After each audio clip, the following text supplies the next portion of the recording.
sahig o kaya pangdingding. Pwede rin po siyang ulamin. Maraming pwede pong gawin sa labong, ang tawag doon sa bunga ng kawayan. Ayan, pwede po siyang parang adobo. Igigisa mo na parang adobo talaga ang pagluto. Pwede rin siyang itorta. Ayan.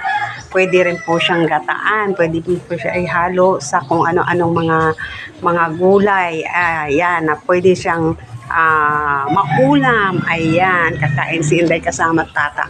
Mataas ang paa. Masarap kumain pag tumataas ang paa. Ayan. Thank you for watching. Palisan po natin siya ng root beer. Ayan. Para may trail naman po yung ating tanghalian. Diba?